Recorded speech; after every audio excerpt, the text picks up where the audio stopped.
Welcome to Secrets from the Scene, a show for local musicians who want to improve their music, grow their audience, and learn about Minnesota's music scene. If you're interested in talking about all things music related and meeting interesting people from our local community, you're in the right place.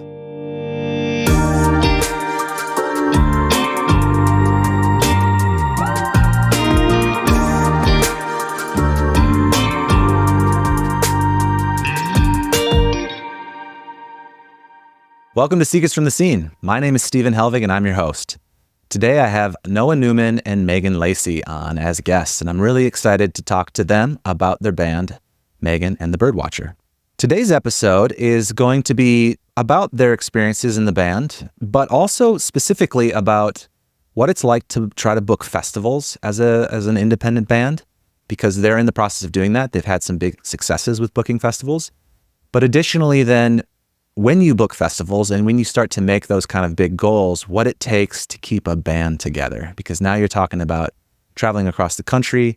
They've been together for several years. Different members have families, day jobs, things like that. So there are logistics at play, to say the least, when it comes to balancing big band goals, family time, and also doing things like booking festivals. So it's a little bit of a two-part kind of episode between actually booking festivals, but then also managing the band.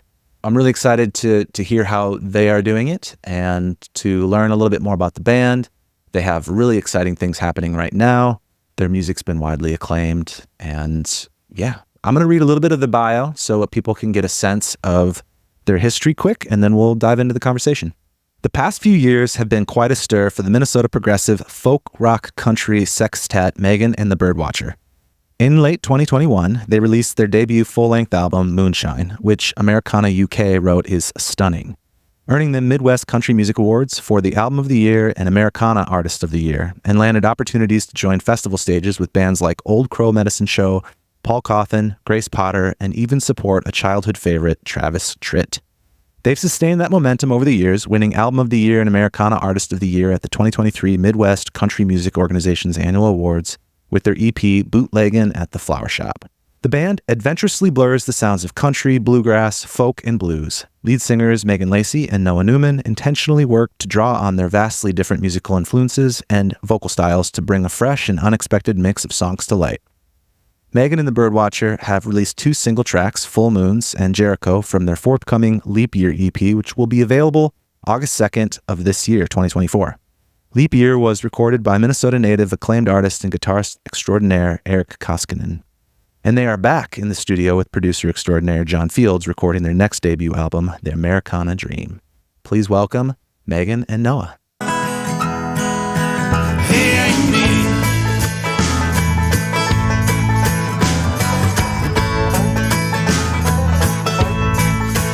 Oh, the snow's coming down.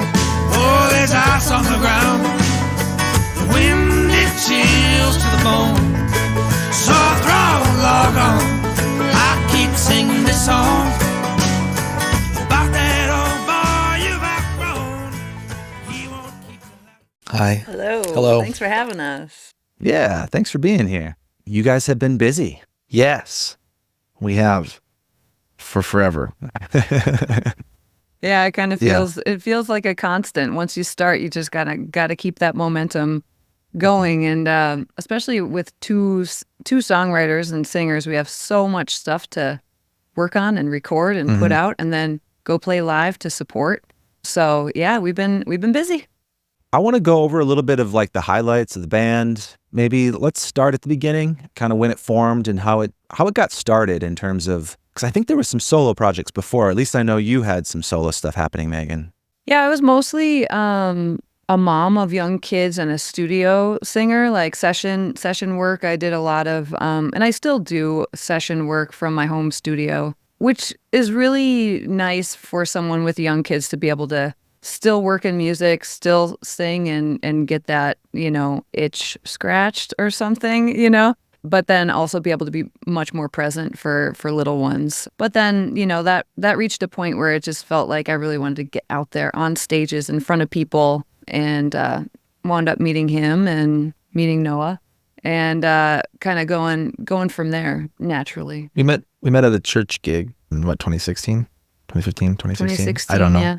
Years ago, where you were singing and I was playing guitar, and you had your band at the time going. You guys were doing a little bit of this, that, or the other thing, and I was kind of just picking up with different bands here or there. I was actually doing some neo soul work at that time, which is different than this, but that's good. But we just talked and got to know each other and realized we had some kind of similar goals and not similar, competing strengths, I guess. We're very different in what we're good at, and we always were very aware of the things we weren't good at, and we're like, oh, that's great, you can do that, and I can do that. And that was kind of where we started as a duo for a few years.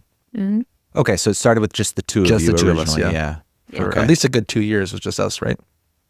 Right? Something like that. Yeah, we recorded the EP with the first producer, Jeff Allen. Jeff Allen, yeah. Yeah, and he was just on guitar only, and I was Yeah. singing and writing the lyrics.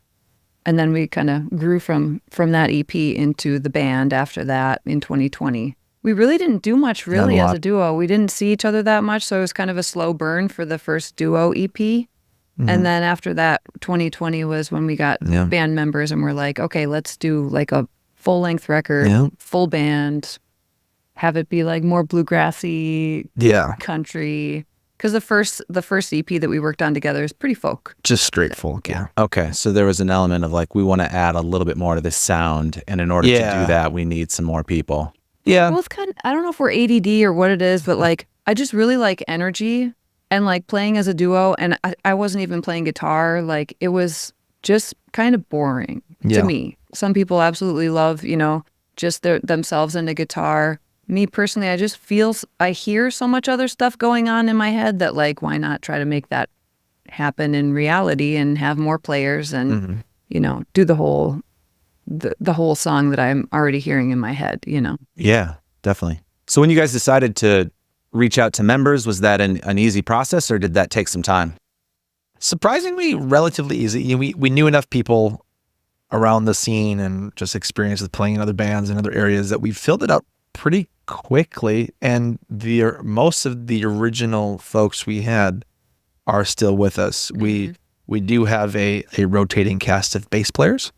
But, besides that... One solid. I mean, Chase has been solid for the past year, but but it will rotate again, in the future, because he's moving. So that's kind of been the thing. But yeah, I mean, the folks that we found right away have been with us, and we've been pretty lucky for those who've wanted to play with us. So, yeah. That's good.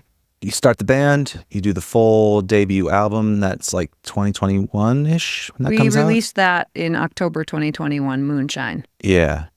And you start getting more and more recognition. So how has that momentum, how has it felt? Like, how has it built over the years? Like, what have the last few years been like for the band as it's started to like become more recognizable? I would say really exciting, also a little bit exhausting, and, mostly exciting because some people make music just for themselves and it makes them feel happy. I personally create music because I want to share it with people. I want people to love it or dance around to it in their kitchen or, give us feedback on, oh, this song meant this to me or whatever. So it's been a really cool few years of hearing, and seeing people react to what we've made and being able to build audiences and have more people or play festivals where you're playing in front of a lot of people is, the goal. And so it's really cool to be able to see, more people recognizing us and, coming out and wanting to see our set and things like that. It's cool, Yeah, it definitely shifts your priorities. And I think it's so interesting, like being on the outside and like thinking about what like success, which I don't know if whatever success would look like for us.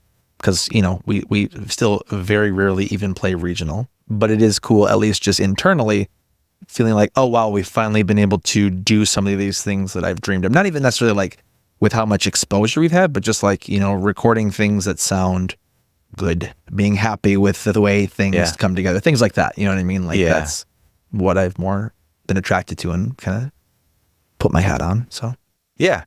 Well, and getting bigger opportunities, right? So along the way, I was reading in the bio that you guys got some pretty cool like opening slots with, notable acts. How did that all come together? Each one was a little different. There's an organization that I've been a part of since before Maygen and the Birdwatcher, which is the Midwest Country Music Organization. And I joined that just Maygen Lacey, because I also had released songs just under Maygen Lacey.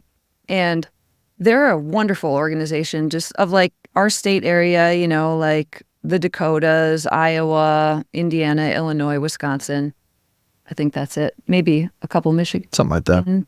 They're just a really cool organization of so many different artists, and then also venues and anyone, radio stations, and anyone that's involved in music or country music or some form of country music, since it's kind of so wide, such a wide variety these days, of being able to lift each other up and spread the word and play regional artists on their radio stations, things like that. They also have an annual award show. So we won a couple of awards our first, I guess, time that we were nominated as a band. For Moonshine. And it kind of went from there, like getting recognized, it is what it is. It means a lot to some people. It means nothing to other people. We're probably somewhere in the middle.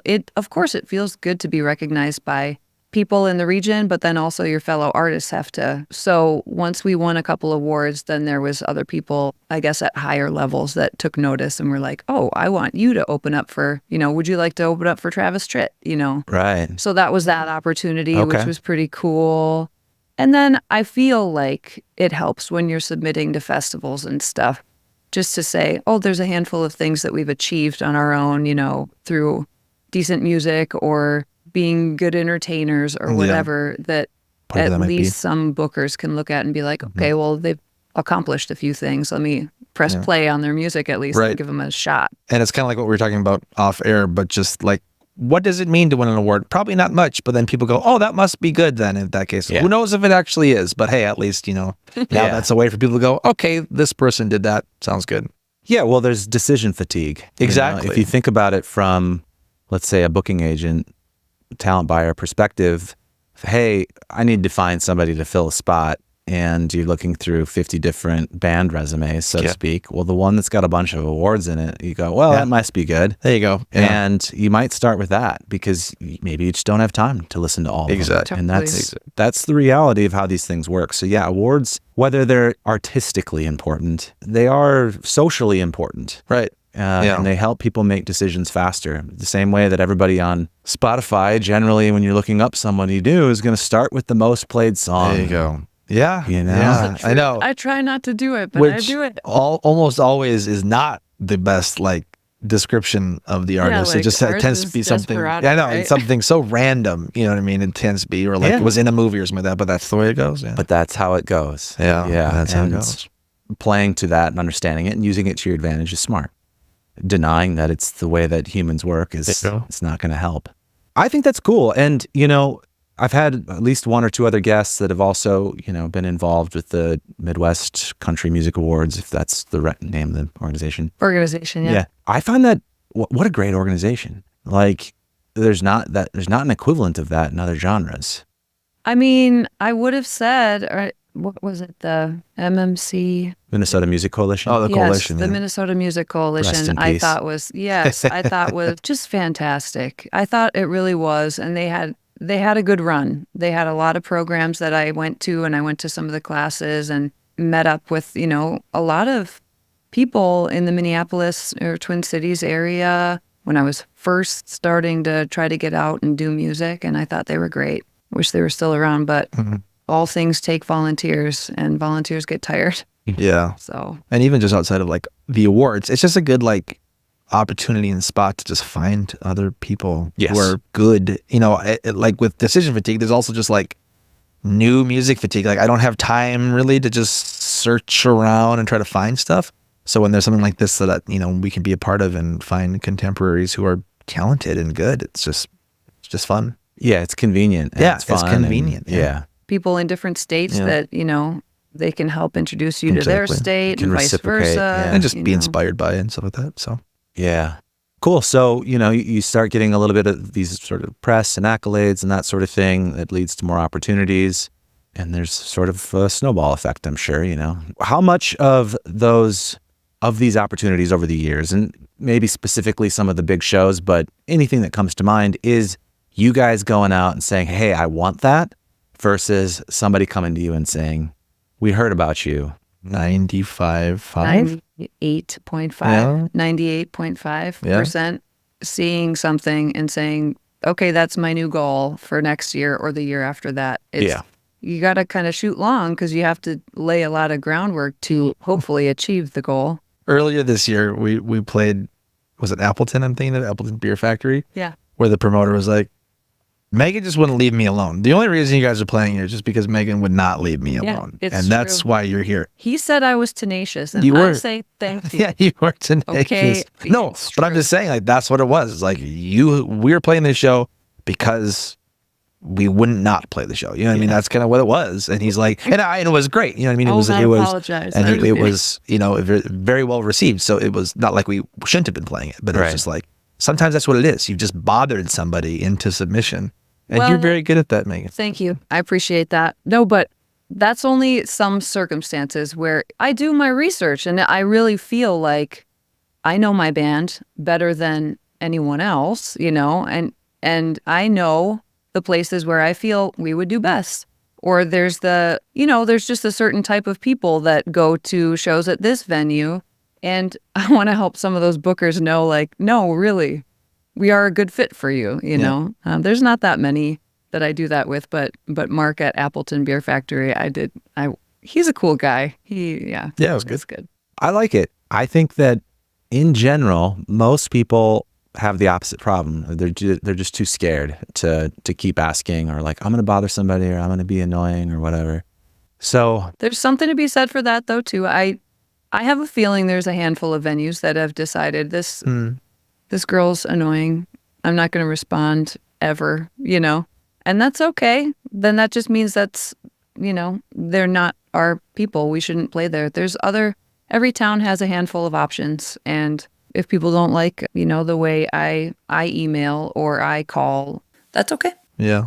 I think it's good to or just accept where it's not going to be everything. You're not going to be the right fit for of course everybody not. all the time. Yeah. but you'll never know But you never know. unless yeah. you ask. Exactly. And I think that the problem is probably weighted more the other way. And I think that you're 100% right. You've got the best attitude about it, which is, okay, if it doesn't work, then it doesn't work. But you're not afraid to ask, which means you're going to get more opportunities because you ask. For sure. Everyone who works very hard at emailing and calling and trying hard will have the days where you're just like, God, I just want to give up, because no response at all is really hard to take over and over and over again. Yeah. It is, because it just, to me, I look at the way that I respond to emails, and it doesn't take long to say, we'll pass this year, but thanks, or something so short. So that's easy for me to do. And so I think sometimes, like, why is it so hard for someone to just have a little bit of 1 second to just say that to me? But you really can't think too hard about it, because you never know how busy people are. Everyone's so busy. Everyone's email boxes are so full. And here's this Maygen Lacey, the 12th time in a row, I'm just going to continue to not respond. That's, it's okay. You just got to move on. And More times than not, if you're not getting a response, at least from what I found, is it's not being seen, or it's not being opened, or there's just not enough time. A lot of times that is the case for people. And so I do think that you're way better off asking too much than too little if you're trying to accomplish something. A no is okay. A no is okay. As long as you're being polite, about how you are approaching people in terms of your wording, I guess, then there's not a good enough reason, in my opinion, to get upset. Like, if you don't want to be emailed that many times, you could simply just say, no thanks, and be done. Right. exactly. Otherwise, I think it's okay. This is the business we're in. Yeah, and if you're in a position like that and you are a booker or a festival promoter or whatever, that's part of the gig. You're going to get emailed so much by so many people. So, yeah, I mean, I'm sure they all understand that there's going to be different levels of people that email them. There's the kind that email once and never bother them again, and then there's the people like me that continue on. So, Yeah. I generally, my rule of thumb is follow up until you get a no. Mm-hmm. You know? And then once you get a no, move on. It's okay. Yeah, of course. Yeah. I don't try to change anybody's mind. Once it's a no, it's a no. But if I didn't get a response, then I'm going to keep emailing. I might change my cadence over time, you know, and stretch it out depending if there's a deadline. You know, obviously, if you've got an opportunity that you know has a deadline, you're going to have to fit your cadence within that time frame. You know, a lot of the emailing that I'm doing might be inviting a guest onto the podcast, or it might be following up with somebody that reached out to me for studio time. And there's a surprising amount of people that aren't great at email. You know, they're just, I'll get an email and, you know, like, hey, I want to do a project at the studio.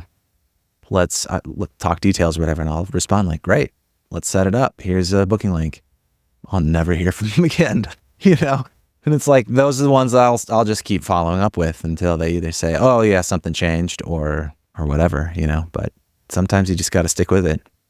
Yeah, absolutely. And I feel like a lot of people, especially when it comes to festivals, there's a submission period, you know, or like a time where you submit your band to say, I want to play this festival.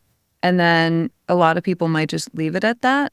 But I find that it has been, especially for the ones that you're very interested in playing, it's really good to just touch base with that person or that email a few other times in the not so heavy traffic times, you know. Just check in a few months later. Maybe you didn't get the slot or whatever, but you still want to play the festival next year or the year after that. You want to stay on their radar. So just send a little email like, oh, we just released this video, thought you might want to see it. Or, oh, I see that you had this artist, you know, booked for next year. Love them. They're super great. With no other connection, no other, I want something from you, but just a little, just a little check-in to get your band name in their email inbox one more time during a not busy time and just kind of stay on them. And eventually, I feel like, you know, if you're a friendly person and you are somewhat around the type of music that festival or that venue might book, eventually I think you'll get the opportunity, you know? I love that. I think, you know, in the business world, that's essentially, you know, staying top of mind, right? Where instead of trying to hit somebody when everyone else is trying to hit them up, you can say hello in other ways around that. And it works to establish a relationship rather than just asking something from somebody. And in this business, but in pretty much all industries, relationships are crucial. If you personally know the booker or they're a friend, your odds go way up. That's how this thing goes. So obviously you can't do that with every opportunity. You don't have time to make friends with everybody. But by staying top of mind, by being friendly, by being at least on the radar more, then you're getting closer to that feeling, you know? Yeah. It's a good strategy. Okay, so we've already broken into like half of the techniques of booking festivals and stuff, but why don't we kind of take it from the top of, all right, you guys see a festival that you want to play. What is your process? How do you go about doing this from the start? I would say the very start is to have something decent sounding to listen to before you ever try to play a festival. Now, there are plenty, especially in bluegrass world, there are plenty of bands that play festivals that don't have recorded music yet. And so I can't speak to what their process is or how they get booked without music, but I personally have found it to be very helpful to have a product to say, go to Spotify, iTunes, Bandcamp, whatever, here's our music to listen to. I'm interested in playing your festival. Aside from having music to listen to, really, it's a bit of a long game generally because, number one, if you're a new band, it's good to just establish yourself with as many people in the music community as you can, but then also say like a festival, Blue Ox Festival in Eau Claire. That was one of our very first goals of like, we really want to play that. Social media, I know it's not for everyone, but again, I can only speak to what we have done. Social media is a really, really big deal. I went ahead and like a year before we ever even released music, I tagged them on a couple things. I don't remember what it was, but it was just like little stories of stuff saying like, tagging Blue Ox Festival saying, looking forward to trying to play there someday or something, some little thing. You never know if we cross their mind or their screen, our band name.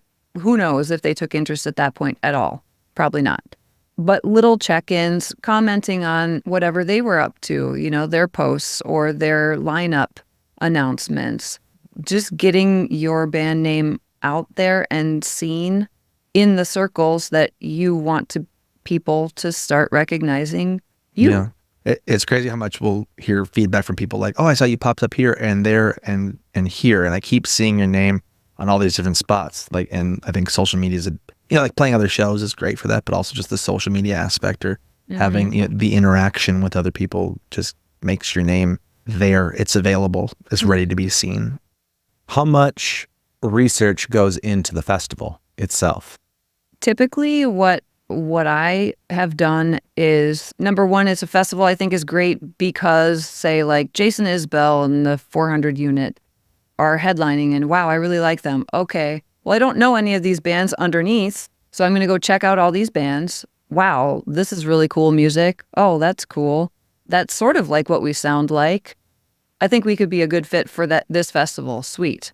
So then really being involved in as many little pockets of communities that those bands are involved in, it's like, that web of just trying to dig in to stuff that I think is cool, like the artists that I think are cool and who are they, commenting, where are they commenting or who are they socializing with or whatever, and just trying to be social and be in community with people that we think might like our music as well because we like their music.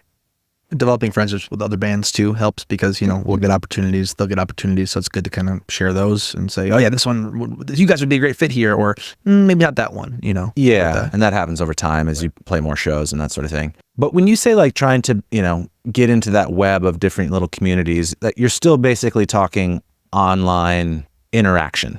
Yeah, so what has really worked for me is Instagram and Facebook. I'm not like Twitter or anything else. Are you? You're not. I tweet a little. I tweet a little. I have my moments. Karen tweets a little. You're basketball though. I mean, you're not like music. I do the important things.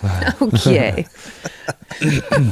Maybe we could sing the national anthem at the next Wolves game. Great. But yeah, so a lot of it is social media, starts out as social media, but then a lot of it is follow through with, oh my gosh, like we're going to play Blue Ox. Let's say hi there, like let's meet up. And then, the real relationships can start. Yes. You can only go so far on socials, but it's a really great start to trying to connect deeper, hopefully by going to festivals or getting to play festivals and meet people that way as well. Networking with the bands that you see playing at festivals and then trying to meet them and then working your kind of way up the chain of like, who do I contact for this? Or like, how does the research go in terms of submitting or, figuring out who's important to talk to in order to get that opportunity? Usually it is going to the festival's website. There's many different forms of festivals and levels. There's a handful that are very like, they'll say right on their website, like, we're a no submission festival. We'll contact you if we are interested. And then you're like, okay, see you never, but like the majority of them have either that, the box where you have to fill out your information and you don't get anyone's email, which is, it's fine. I get it. Or they have, a contact email, even if it's just an info at whatever, it's at least an email to start with.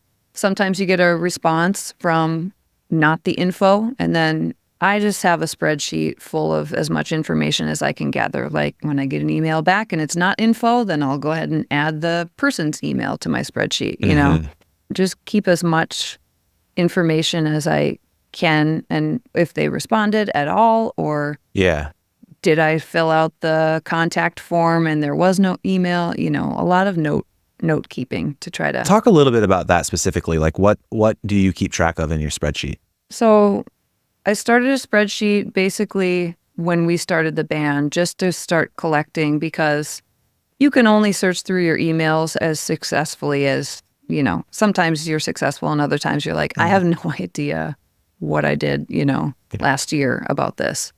So I started a spreadsheet that basically there's many tabs. One is venues and one is festivals and etc. There's plenty of info, but the festivals one is just the name of the festival, when it is, second week in August or whatever, things like that. When the submission window is roughly.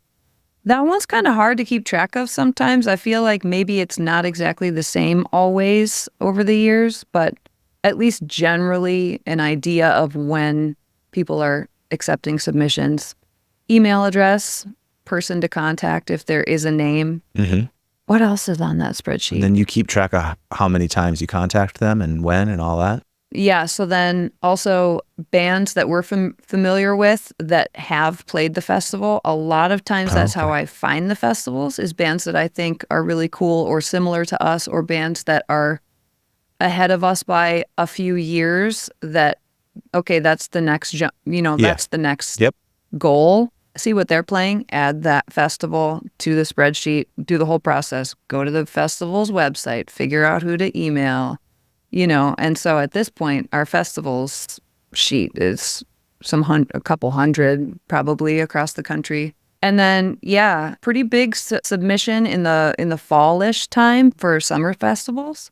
So that's kind of the main note of like, did the massive email to all of these things, but not like, I've never done a stock email where you just say, hi, we're Maygen and the Birdwatcher. We'd love to play your festival. Thanks. Or anything like that. Try to personalize it a little bit by, again, this is so much work. I can't stress enough. Like, maybe some people don't have to work so hard, but I personally think it's important to have a personal touch and show that you care about each festival individually, who they've had headline, who they've had play, the area of the country, and why you think it's cool. Just a couple little things that are specific to that festival when you reach out. Because we're artists, we get stock emails from people all the time where it's like, I like your music, I want to promote you. Where it's like, if somebody just said that they liked this specific song or they liked this specific thing that helped me know that they actually know about my band, I'm going to respond a lot sooner than feeling like they probably don't actually know me at all. A personal touch really goes a long ways. Yeah, so a lot of work in the fall to try to set up for the next summer, and then some follow-ups, I'd say every 2 or 3 weeks until you hear the no's or the try again next month, and then set the little calendar reminder, snooze the email until it's time to follow up again. It's a lot of follow-ups for sure. Let's take a quick break so I can tell you about my latest offering for independent artists here at Helvig Productions. As you may know, I'm a music producer located here in the Twin Cities, and I've been running a recording studio for the last 15 years. I've worked with hundreds of local artists spanning pop, rock, Americana, and all the various forms of indie singer-songwriter music. And I know just how hard it can be to finish your own songs. It's easy to get stuck in a death loop of endlessly tweaking things, rewriting sections, or just completely starting over and never feeling satisfied. This is why I've started offering a free song analysis, which I call Musician's Roadblock Relief. If you're currently stuck working on that same song over and over again, I'd love to offer you some ideas that may help. I will objectively analyze your track and offer some helpful possibilities to hopefully get you unstuck and back to finishing that project. My feedback will cover one of the 3 areas where I've seen artists struggle the most. The first one is the song itself. I've had artists come to me wanting to produce a song that just isn't great. But there's no sense in spending money on a bad song because no amount of production or mixing will fix that. You need strong melodies, good lyrics, and a nice flow from start to finish. The second roadblock I see artists run into is bad production. Even if the song is good, the production needs to match the sound you want. Are the sounds right for your style? Is the arrangement too messy? How does it build? Are you doing too much or too little? When all the supporting production elements work in harmony, the song comes to life. And the last thing is mixing problems. Nothing is more frustrating than loving your song, but discovering it sounds terrible everywhere outside of your home studio. Pro-level mixing is hard, and it takes years to master. Mixing problems may be holding you back. If you've wasted enough time in the trial and error loop and are ready to try a different approach, head to helvigproductions.com/fixmysong and fill out my application. That's HELVIG productions.com/fixmysong. I'll take a look at your specific situation, and if I think I can help, I certainly will. It's 100% free and may just be the thing to get you unstuck and back making progress toward your goals. Have you had any sort of tricks or tips that you find have helped make the decision from some festivals? Like, you had mentioned having something really good to listen to, and you're like, yes, when we've had the better our music's gotten, that's obviously been something we can say has helped us get more shows. Or when I email more specifically, more personally, that's helped get better shows. Or it's the follow-ups. The ones that get the most follow-ups tend to be the most successful. Or anything like that that stands out to you that's really important to this process. Or perhaps something you've learned of like, this is what doesn't work. Don't do this.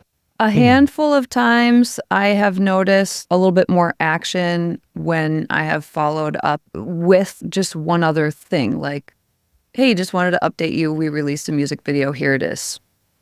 That's it, without saying, oh, by the way, Oh, kind of like in the off season, so to speak. Yeah. And it doesn't have to be in the off season. It could be, we submit to Midwest Music Fest or whatever. And then a month later, they're still kind of sifting through the lineups or whatever they want to do, but you haven't heard from them yet. Just some other reason to get in their email without saying, hey, how are submissions going? Are you going to book us this year? Have a different reason to email them. Yeah. That at least gets a response. And sometimes it gets a response with, I'm still considering you for the festival. You'll hear from us within a week or two or whatever. Okay. So that's been kind of cool. Sometimes there's been a couple where we've had a band friend or two that have played a festival, but I haven't heard from the fest, but I've submitted. It's kind of nice sometimes to say, hey, friend, you've played here. Do you have a tip or anything that could help us kind of like move the needle a little further to maybe they'll book us this year? I don't do that often, but for ones that we're stuck on, it's nice to have friends in bands that will be like, oh yeah, let me just email the booker really quick and see if whatever. Yeah. So that's nice. That's helped a couple times. I mean, I think they just want to know that you're going to have a good live show, whatever way you can translate that to them, that it's going to be, entertaining at least is good. Because I think a lot of the times it seems like, from at least the feedback I've gotten, is that there's always some slots for like, let's just take a chance on these guys. I don't really know much about them, but we're going to have this spot for them. There's generally like a stage where it's like the Shed stage or something like that. You know what I mean? Where you can kind of just put a band. But I think making it known that you can be on the bigger stage and having that live show presence even before you even go and play there, making that known to them is good. But in reality, you kind of need all the tips and all the tricks because you don't know what's going to be the thing that turns this person's crank. And I don't know that we hear a lot what did it. We just did it, But also vice versa for what you said. Another thing that I like to say is our configuration can change because we've gone and played a festival as a duo, on the small side stage or the singer-songwriter stage. That's fine. That's a foot in the door. Yeah. Cool. I just want to make a good impression, share our songs, meet some new people in the town, make some new fans, and then go back the next year or the year after that with a full band, give a whole different kind of show, And not everybody can do that, but it definitely works for us that we can play into this kind of configuration as we can play 2, we can play 7, you know what I mean? We can, and all in between there, so that we use that to our advantage to be able to say, yeah, we can say yes to these things because we can do them however we need to do them. Sure. Cool. Is there anything else when it comes to the booking process that we haven't gone over that you feel is necessary to talk about? Nothing that we haven't gone over. I just can't stress enough. Like a lot of people, and myself included, when we were starting out, it's hard to see other people get a gig and be like, oh, how did they get it? But it's like the more you do it, the more you realize, well, they got it by a lot of hard work, a lot of following up, a lot of staying positive, positive attitude. You don't want to start being curmudgeon-y and pissed off and jealous and all of that, because you're gonna like plateau exactly where you start getting that way, because it's just a grateful game, at least the way we do it, like trying to keep a positive outlook for moving forward and moving onward and upward. And being happy for other people that get stuff that you don't Yeah. get. That's cool. Everyone's got their journey. So Yeah. There's often times where we'll be playing a gig and we'll be like, I don't know, this doesn't really feel like a gig for us. But we try to change our mindset to always, well, you never know who's going to be there. You never know who you're going to impact. There's been so many times that we've like just been at a thing where it's like, we're not really a good fit here. Or maybe let's just be honest. There's some gigs you just feel like, this is kind of like a whatever gig, a throwaway gig. But then we'll be like, this guy who we met has been the stage manager at Hinterlands for 20 years. You know what I mean? Like, you never know. You never know who you run into and meet and what that can lead to. So I think we always try to have at least that intention of like, well, we might reach one person, but, that might be the right person to reach. Yeah. It's definitely, I mean, having a positive attitude and keeping that mindset is important, but it's easier said than done, especially as you get busier and busier and you have more things pulling at your schedule and you're making more sacrifices for the band and things like that, which I think is kind of the next part of this conversation we can jump over to, which is, keeping that band together as you start to expand your goals, you start to travel. I know you guys are going out to East Coast and East Coast sort of this West year, Coast yeah. too, right? Not West Coast this year. Tennessee, Kentucky, Missouri. But yeah, it's a lot of travel time. And a short amount of time too. Yeah. Yeah, we're doing it all right away. A lot of driving. We usually try to do one extended trip per summer. There's so many opportunities that even just in this general area, which we can do, which is great, but we always try to set aside time. So last year we did like Montana, Colorado, South Dakota, stuff like that's that. what I was thinking of. Yeah. And so then this year, we're like, we should try to head east, and do that. And there's plenty of bands that do all of it. I mean, there's so many bands that make a life while traveling. But for us, that's not the case. We have families and jobs and all of that. Mortgages, things like that, got to pay those things. So yes, that is always a fun balancing act to try to figure out. I am new into the family for it because I have a 10-month-old. Congrats. So yes, thank you. Appreciate it. But that has been a whole new journey trying to figure that out. You just don't want to say no to anything, Definitely especially not. both of us. It's really hard to say no, even on the gigs where like these gigs are average. It's like, well, but maybe we should still go out there. Maybe we should do that. So I think it is so important to find that balance of what you can say no to. We've definitely not found that balance. So we're still Okay. trying to figure that out. Because then it'll be the end of the year. We're like, why do we book so many things? How are we going to do all this? Okay, well, the truth comes out. No, I'm just kidding. No, I feel like we're good at some balance because, like, for example, one of the things with my family is birthdays are really important, anniversaries. All of those things, there's plenty of bands that travel during those. But for my family, no way. I'm not doing a gig on any of my family's birthdays, that kind of stuff. So, like, there's a lot of blackout dates where we just don't take gigs. And that keeps, like, a very base level anniversary. That's true. Yeah. Base level of, like... There's always those things, yeah. And I don't mean to be like, we're bad at that because, like, we are making mistakes. It's just we have this pull all the time to be like, I don't think anybody's perfect at it. right, what else? We should be doing more. We have a weekend where there's not a gig. It's like, why don't we have a gig right now? But then, it's like you have to it's all about maximizing your time either on the road or at home, Yeah. There's two opposing feelings, which is let's do as much as we can, but let's keep this thing going for as long as we can. And they don't always go together.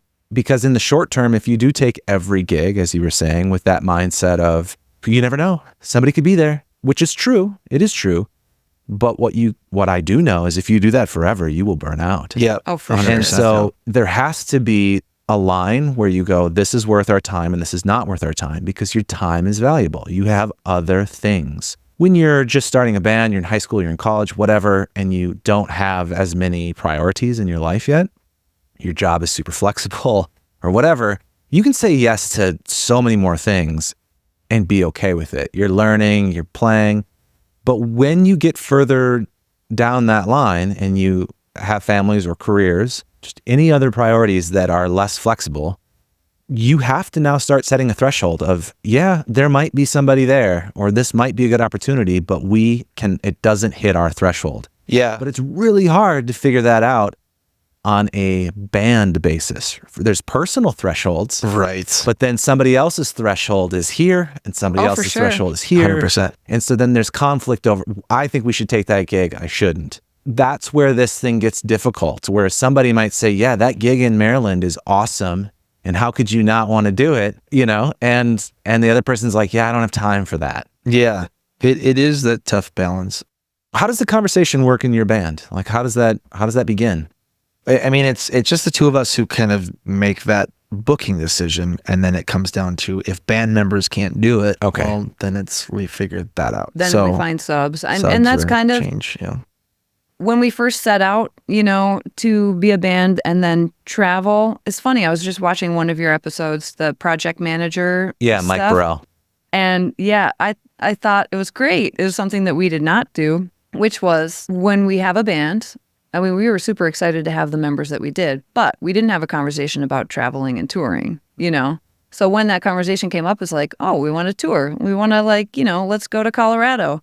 Then all of a sudden it's like, okay, well, some people are not very interested in traveling or can't for reasons, Yeah. family or work or whatever. Or they were, and now they have a different job, and now it's, you know what I mean? It's Yeah, like, you know, yeah, now they're true. just doing different things. Yeah.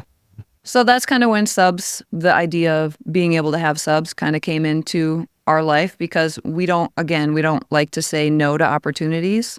And so if somebody can't make the gig in Colorado, we'll find someone who can, hopefully. Hopefully, or figure something else out. Yeah. Yeah. And that's worked out pretty well. And it's also kind of great to start establishing, you know, that many more musicians in this awesome Yeah. community of people that we know, that we're friendly with, that we travel with, and it makes things more achievable, Yep. you know, moving forward, knowing that we know most people, some Mm-hmm. people that can travel.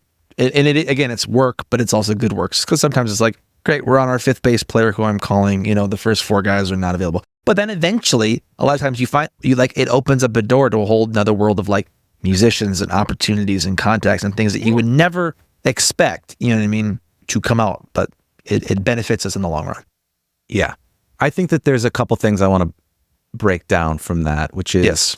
for one, I think it's unique that there's two of you that get to kind of make the decision and then the rest of the band has to kind of fall into place. I want to get into that more, but let's stay on topic, which, Let's not The piss fact- off our band members.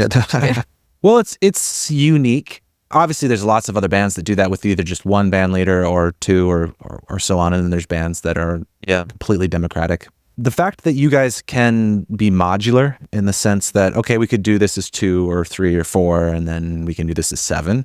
That gives you one option. So, okay, so-and-so can't do it. Maybe this opportunity is also going to be good with a smaller ensemble. So that's flexibility number one. The next thing is we're willing to use subs. Now, some people are going to be like, yeah, of course, that's how it works. But let's talk a little bit about the substitution game for people that have never considered it or like, what are you talking about? Somebody else can play this person's part. You know, I did it a lot with the last band that I was in, and it is really, really great, but it takes a lot more work. But the concept is clear. It's easy, is that you have a few musicians that can sub in if somebody can't make it. Generally, that's going to be the backing band. So somebody who's not the lead singer. You'd almost never sub that out, although you still can, depending on the type of band and the type of opportunity. Obviously, if you know you're being booked for a very specific configuration and sound, then you can't just go and completely change it.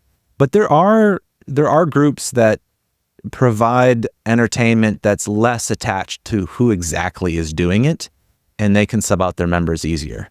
Obviously, like wedding bands and cover bands and things like that, they sub all the time. That's a part of how they make this thing work. But you can do it with original bands too, depending on what that opportunity is. But for the sake of this conversation, let's just assume it's usually not the case. Mm-hmm. Using subs can be great.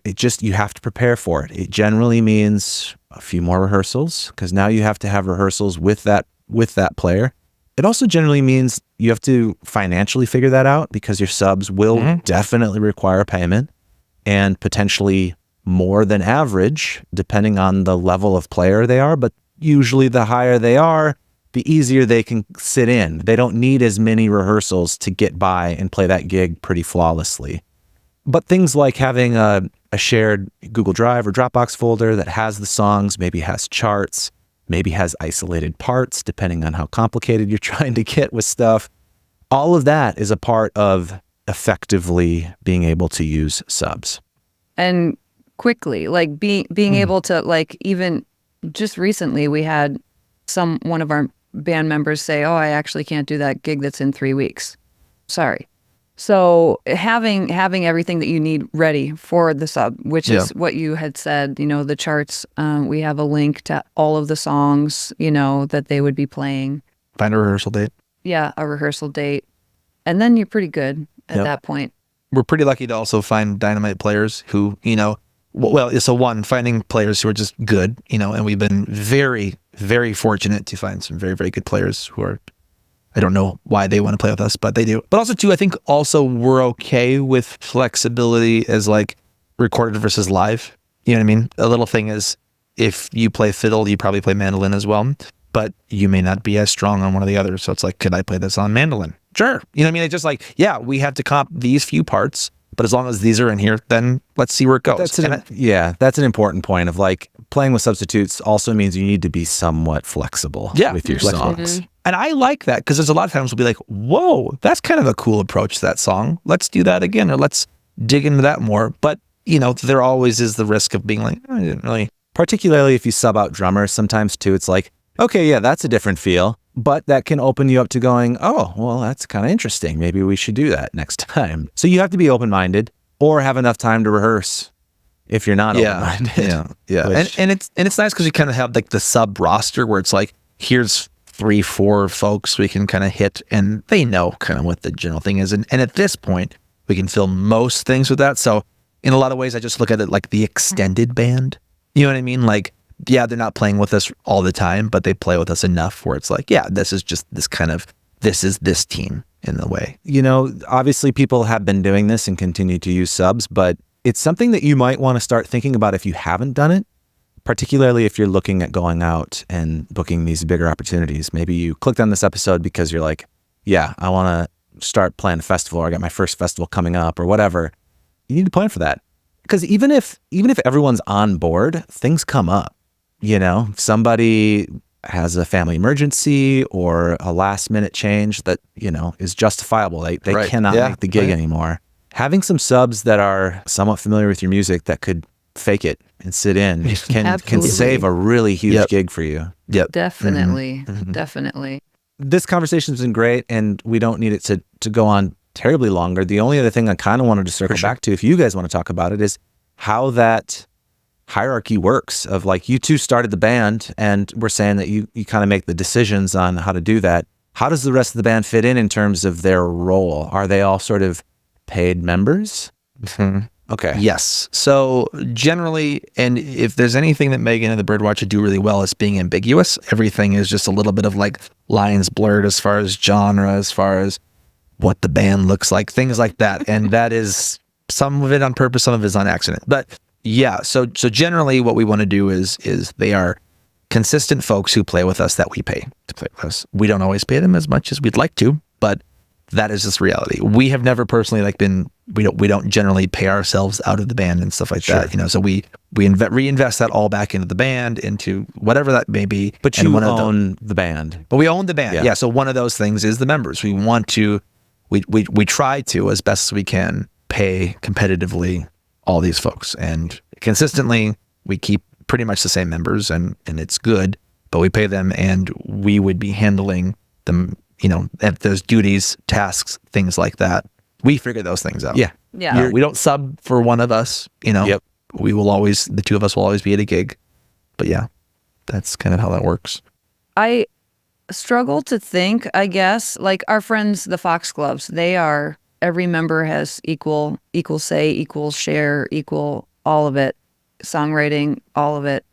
And boy, that would be real hard. It would be really hard just because, at least for us, just because, I don't know. I just feel like probably because it started as the two of us. If I had just put out an ad on Craigslist saying I'd like to start a band, and then everyone comes together and we have that first initial meeting, like you were talking about with the project management stuff, where you have the first initial meeting and you talk about, who's good at what, who can handle what are your goals? Is everyone down for traveling? And then you all are on this equal level of songwriting, touring, and also responsibilities and financial commitment and all of it. Then I could see like everybody having equal say.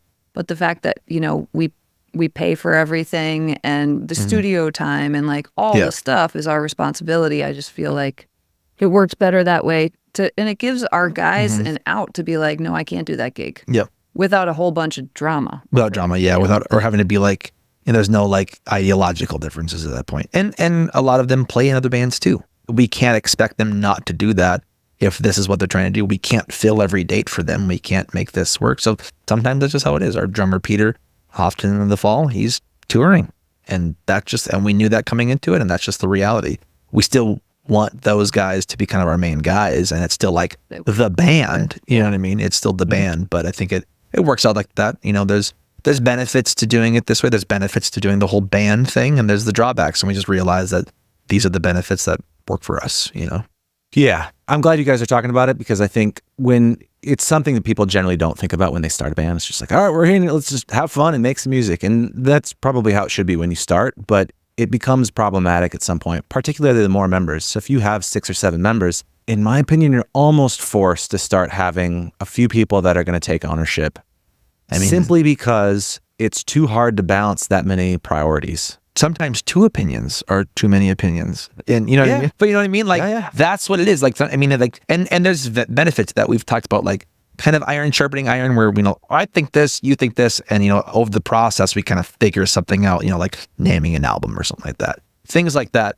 But even just having 2 of us, if we disagree on something, that takes work to try to figure that out, and that's the balance. So it's like even having a third opinion into that idea would be like triple the work and the effort and stuff like that, and like that's just hard. And I could probably get them to take my side on most things, so then it might work. They're just afraid of Maygen. They're just afraid. No, but I can think of, a classic example is Blue Ox wants us to play, and somebody's got a birthday or whatever and plans. For them, they say, I can't make that.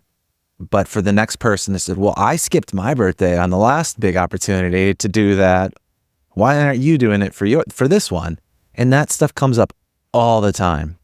And so when there's fewer people that are ultimately taking charge of those things, in your case, there's still 2. You still have to come to an agreement between 2, but then the rest of it's then, okay, everyone else gets to have more flexibility, and we will find substitutes. Yeah. And that can be really, really good for longevity in a band. Otherwise, there's just, a lot of drama when it comes down to that stuff. Now, bands have made it work. There are 3 pieces and 4 pieces that stay together with all equal voting and all of that. But I think, the more people that have a say, the more constant conversation and constant balance that's going to take to make that work. I think that's great. Yeah, when you can have a band that's 4 or 5 piece and they all know their roles and they all kind of do things and they tend to agree on things. That's awesome. That seems like quite the mountain to climb to like try to find that balance. So I'm happy with what we have. It's okay when you realize that, there's 1 or there's 2 people that are leading this and are going to do most of the work and take on all the risk that comes with that. It's okay. Well, sometimes they'll drive. So there's that. We'll make them drive. Yeah. Sometimes. Yeah. Yes. Yeah. So usually we try to offer the carpool situation, but but if we're in the mountains or something like that, we might be like, you can drive this time. Anything else you guys want to add to that conversation when it comes to balancing that dynamic between between band time and family time? Is it just basically keeping communication as open as possible and be okay with failing, be okay with adapting, and if this was the way it was 6 months ago, it might not be that way, and it's just you have to be open to change, and I think being open to what will this be now is kind of the idea. And I'm extremely grateful to like have a great spouse that supports what we're doing. I can only imagine how difficult it might be for some people that, don't have a supportive partner, because you need that as well to be able to make it all work and everyone feel seen and heard and feel like they're getting enough time, with you. So. Well, this has been educational and entertaining. Thank you so much for being here, both of you. It's been great. Appreciate you guys sharing your knowledge and insight on all of this. One thing I've been asking all guests at the end of each show is if there is a secret that you want to pass along to the scene, particularly something that, could be reflecting on this conversation, or it could be something that your younger self would have wanted to know 10, 15 years ago. But is there a secret you'd like to pass along to the scene? I would say, we've already talked about it, so I guess it's not a secret, but something that I didn't know when I was first starting out would be just how much you have to work on the back end to achieve the things that people actually see you doing. There's so much behind the scenes work and consistent follow-up and care and attentiveness that goes into, what other people see in the end. I would say that if you are playing outdoors, you should take your shoes off, because it feels so much better to play a live show without shoes. We're a So barefoot just band for take sure. your shoes off. Be free. Do it once, and then you'll be changed forever. Yes. You'll keep doing it. That's great. That's a new tip, too. There you go. Well, thank you so much. If people want to reach out, follow the band, catch a show, listen to some music, where would you like to send them? Honestly, I want to say our website, but we're so much more, updated on Facebook and Instagram. And you can get to our website from there too, but it's Maygen and the Birdwatcher, May. I was born in May. Yeah, we're pretty active on there, so reach out and say hi, ask us questions if you want, Also not that we know everything at all. Also on all the streaming platforms, so whichever one you want to do, I guess. Whatever one who doesn't want to pay us. Well, I think that's it for today. For everybody listening or watching, thank you so much for tuning in. If this was your first time, I hope it was helpful. If you did find it helpful, share it with somebody else that you think could benefit from this. If you've got ideas or feedback that you want to leave me, my contact info will also be in the show notes, as well as Maygen and the Birdwatchers. Yeah, feel free to reach out. Let me know what you liked or didn't like. If you've got other ideas for episodes, and of course, like, subscribe, all that good stuff. Thanks for listening, and until next time.